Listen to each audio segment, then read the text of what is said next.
A single photograph rests on a felt-lined table. The paper is thin, brittle. Its edges have yellowed into the color of old bone. A studio portrait, dated 1854, stamped in faded ink on the back. A boy sits stiffly on a wooden chair, boots dangling just above the floor.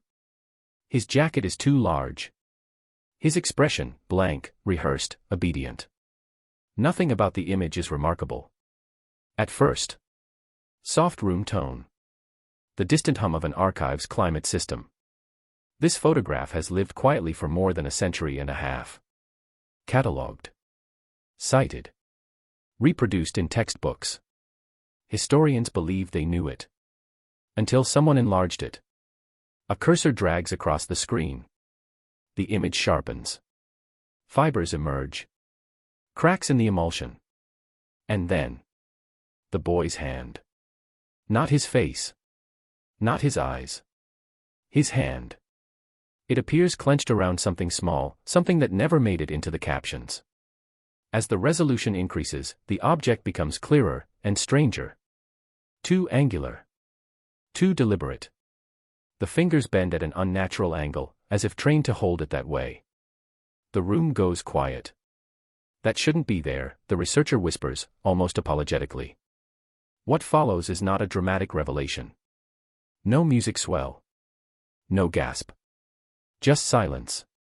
Because buried in the archive's margin notes, written decades ago by respected historians, are careful, coordinated absences. Descriptions that stop short. Analyses that redirect. A shared decision, never explained, to look away from the boy's hand. Cut to a leather-bound journal being opened. Pages crackle. Maps. Symbols. A repeated mark that matches the shape in the boy's grip. A local expert leans back in his chair, eyes narrowing. In 1854, he says slowly, this would not have been considered a child's object. The photograph stops being an image. It becomes evidence. And the boy, once anonymous, begins to feel dangerously real. Because when history stays silent, it is often protecting something. And someone. The rediscovery does not begin with drama. It begins with dust. A regional historical archive, brick, windowless, built to survive floods and fire, opens its doors each morning to the low hum of fluorescent lights and climate-controlled air. Inside, rows of gray archival boxes sit untouched for years, sometimes decades.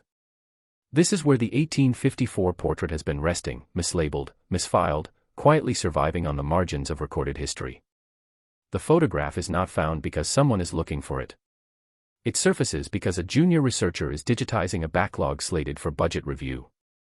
The task is mechanical: open box, scan item, log reference, move on. The portrait is catalogued under a vague heading, mid-19th century juvenile studio portraits. No name. No provenance. No footnotes linking it to major events or figures. At first glance, it appears interchangeable with hundreds of others. The boy is seated stiffly, posture corrected by an unseen adult just before the shutter snapped. His clothes suggest modest means, clean but worn at the cuffs. The painted backdrop behind him imitates a parlor he likely never stood in. The lighting is flat, practical, designed only to capture a likeness before the child moved. It is the kind of image historians often dismiss as decorative context rather than evidence. But as the scanner light passes over the photograph, something subtle happens. The machine captures more than the human eye usually lingers on. Fine cracks in the emulsion appear. The grain of the paper becomes visible.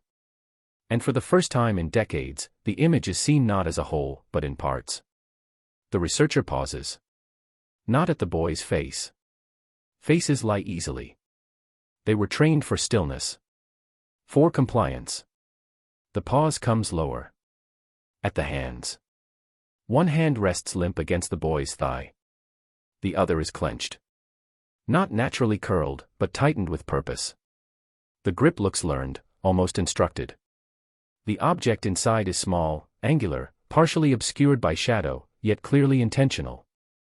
This is where the rediscovery truly begins. The archive's original index card is pulled. Written in careful 20th century handwriting, it describes the clothing, the studio, the estimated age. The hand is not mentioned. No note. No uncertainty. Just absence. That absence feels heavier than an error. When the researcher searches for prior reproductions of the photograph, the pattern becomes unmistakable. Every published version is cropped just below the wrist. Exhibition prints cut tighter than necessary. Textbook reproductions blur the lower frame. This photograph was never lost. It was managed. The rediscovery is not about finding a forgotten object, it is about realizing that generations of historians saw the same image and quietly agreed on what not to see. The enlargement is supposed to be routine. High-resolution scans are a standard part of modern archival preservation, a technical process meant to protect fragile originals from further handling. No one expects revelation, only clarity.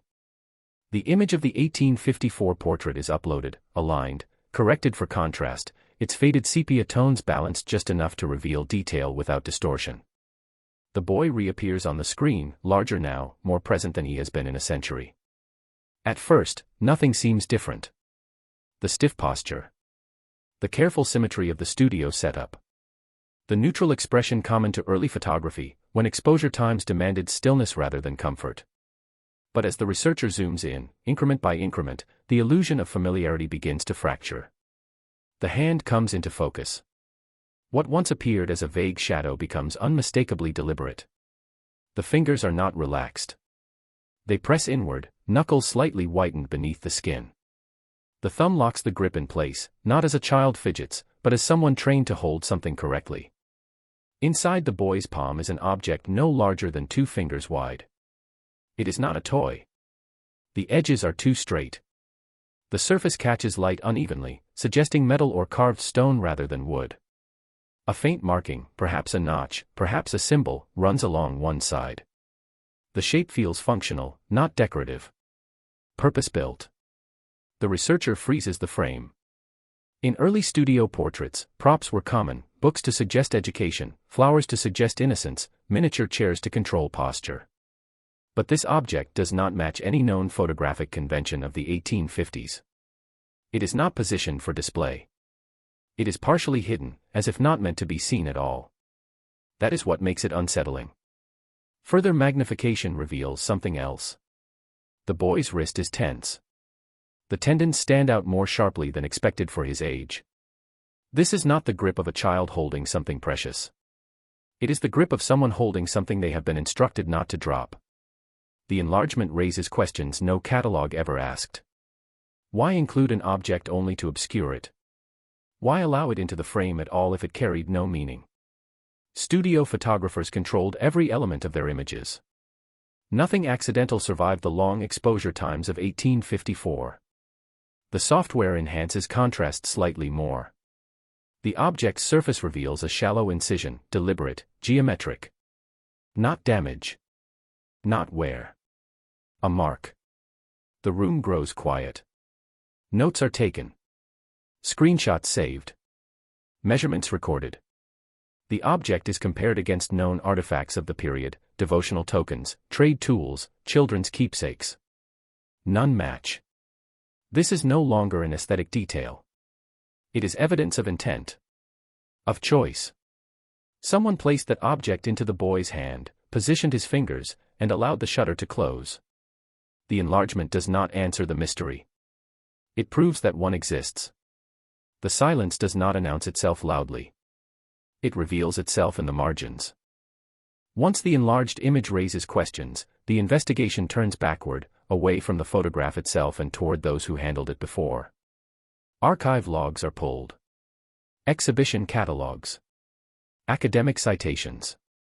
A paper trail stretching across decades begins to surface, thin but persistent. The portrait has been seen many times. Written about. Taught.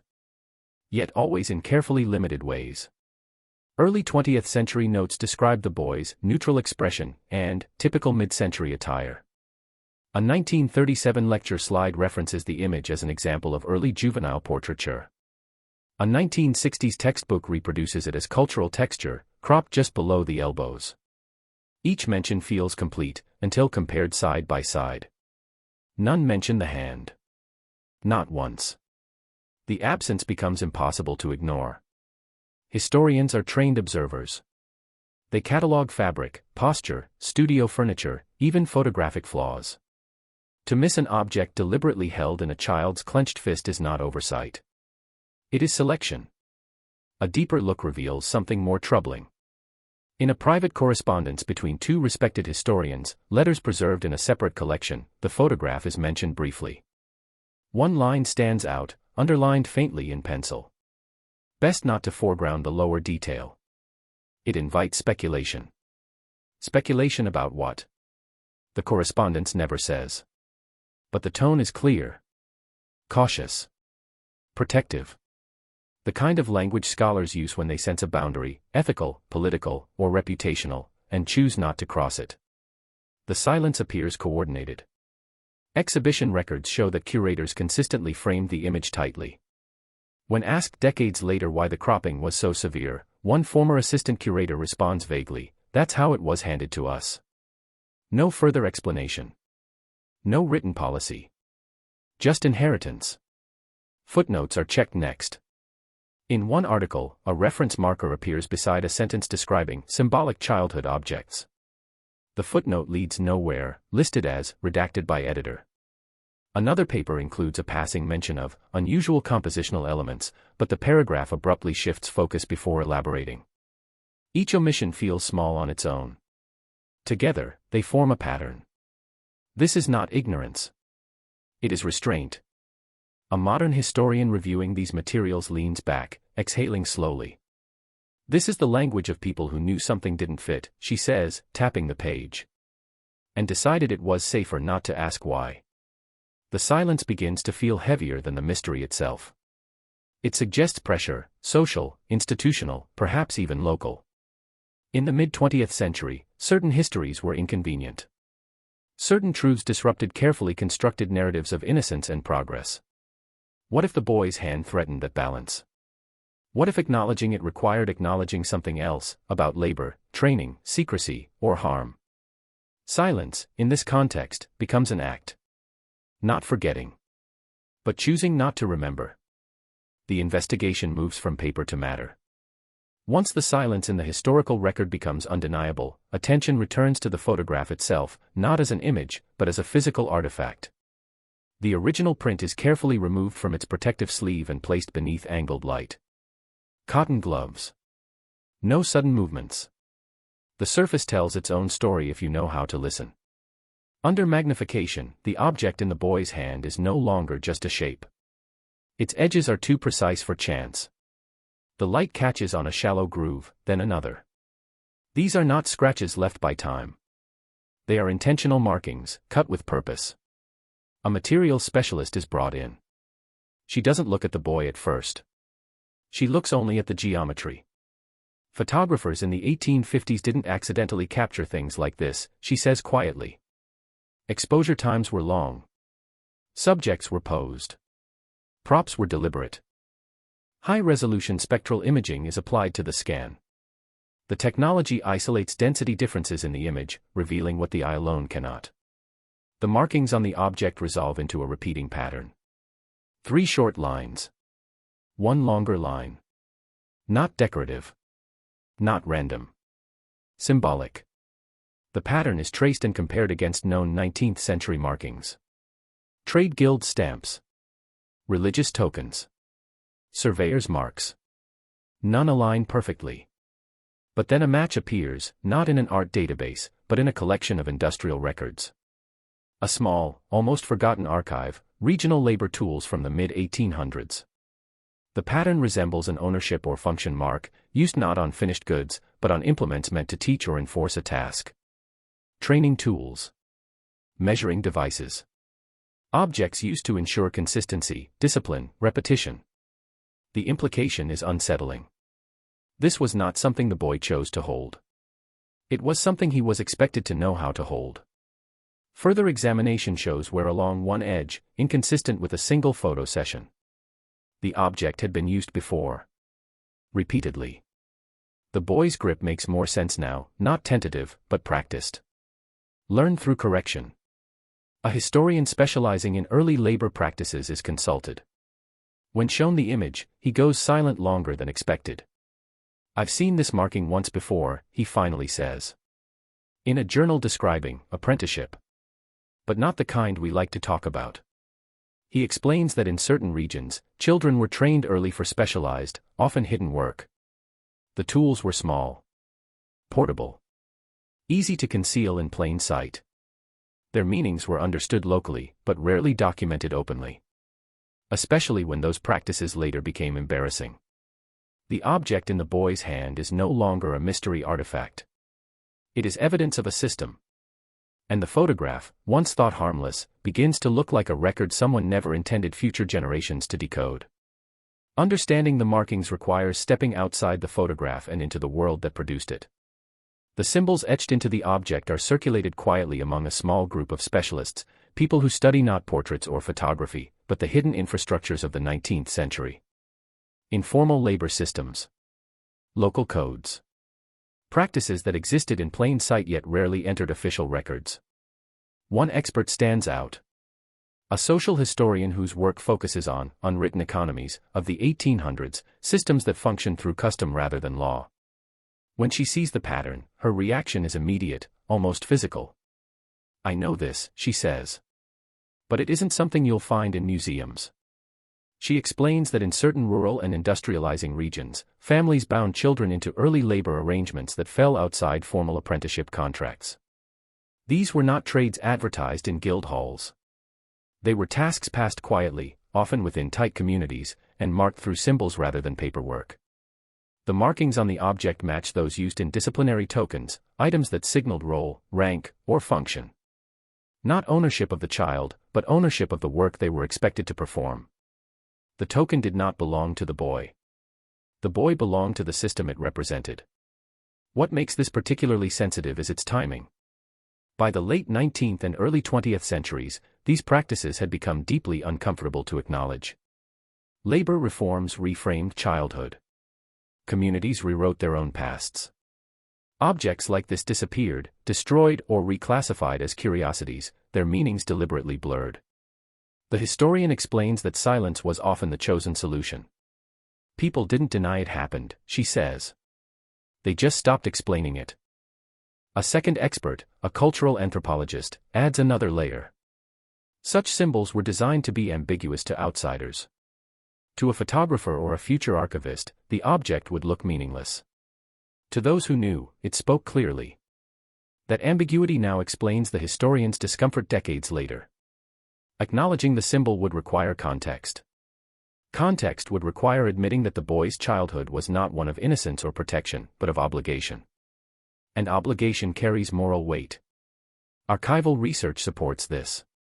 In county records from the same year as the photograph, references appear to youth placements without names. Payment logs list tasks completed, but not who completed them. A gap exists where children should be mentioned. The experts agree on one thing: the object in the boy's hand is not rare because few existed. It is rare because few survived acknowledgement. The photograph accidentally preserved what the community tried to forget. By consulting those who understand the shadows of history rather than its official narratives, the investigation reframes the mystery. This was not an isolated oddity. It was a fragment of a broader, quietly erased reality. And that realization shifts the question. Not why the boy held the object, but why so many adults worked so hard to make sure no one ever asked.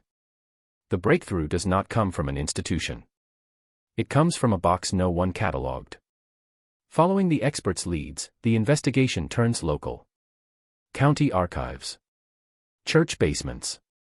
Private collections held together by memory rather than funding. In a small historical society, a volunteer mentions a family donation made decades earlier, old papers nobody could place. The box is brought out, taped at the corners, the cardboard softened by time.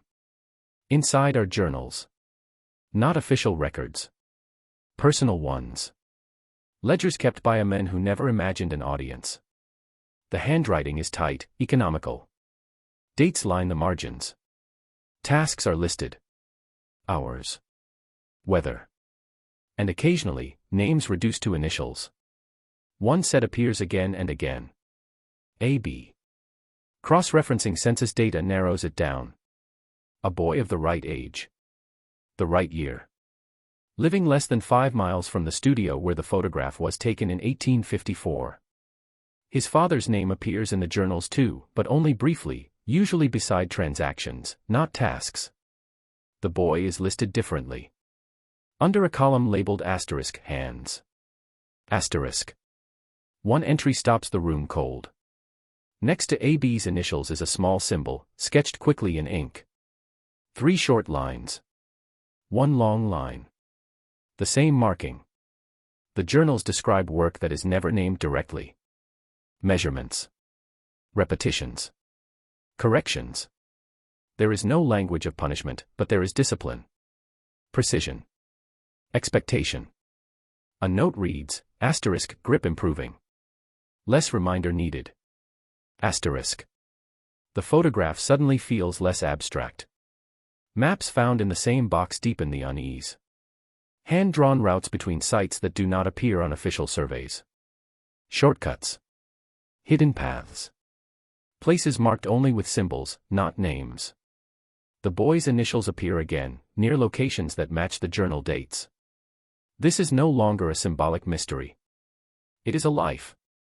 The final connection comes through genealogy. Public records lead to a living descendant, several generations removed. When contacted, she is hesitant but curious. She has heard fragments growing up. Stories that never quite made sense. A great-great-uncle who worked early. A family rule about not asking questions. When shown the photograph, she recognizes the face before she understands why. My grandmother had this look, she says quietly. Like she was always holding something she couldn't put down. The journals explain the silence passed through the family. The work was legal at the time, but later became shameful. Not criminal, but morally complicated. Families learned that forgetting was easier than explaining. The descendant reads the entry slowly. She stops at the symbol. They never talked about this, she says. But they remembered it. The investigation reaches its most human point. The photograph is no longer an artifact or evidence of a system. It is a moment when a boy's burden was captured, briefly, clearly, before history decided to look away.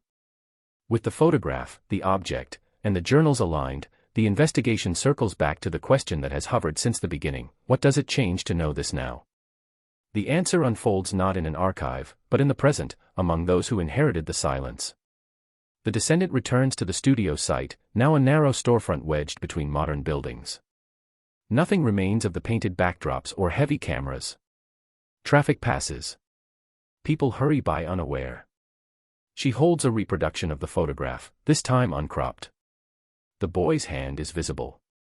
For the first time, she says, he looks like he's trying not to drop something. The emotional impact is quiet but profound. Generations were taught to frame childhood in the past as simple, protected, and innocent. This image resists that comfort. It insists on complexity. It shows a child positioned not for memory, but for function, trained, measured, expected to perform. Historians now reviewing the case speak differently than their predecessors. One admits openly, we avoided it because it didn't fit the story we were telling. Another acknowledges that historical silence can be as powerful as documentation. What is omitted shapes understanding just as strongly as what is preserved. The photograph becomes a teaching object, not because it is sensational, but because it exposes how history is curated. The cropping, the vague captions, the redirected footnotes, all are revealed as human choices. Made by people shaped by their own times, protecting their own narratives. The boy's life, once reduced to initials, now expands beyond the frame. His work did not define him, but it marked him. The grip of his hand, practiced and tense, becomes a symbol of countless others whose labor entered history without names. For the descendant, the discovery reframes family memory. The silence she inherited was not indifference. It was survival. A way of moving forward without reopening wounds that society had not yet learned how to name. The broader historical impact settles in slowly. This is not about exposing a hidden crime. It is about restoring visibility to experiences that were normalized, then buried. Childhood labor. Quiet discipline. The cost of efficiency in an era racing toward progress. The photograph is returned to the archive with new documentation. The description changes. The crop is restored. The hand is no longer hidden. And in that small act, of choosing to see fully, history shifts. Not dramatically, but honestly. The boy in the 1854 portrait remains seated, still, obedient to the long exposure. But now, when viewers meet his gaze, they also see what he was holding. And they understand why the silence lasted so long.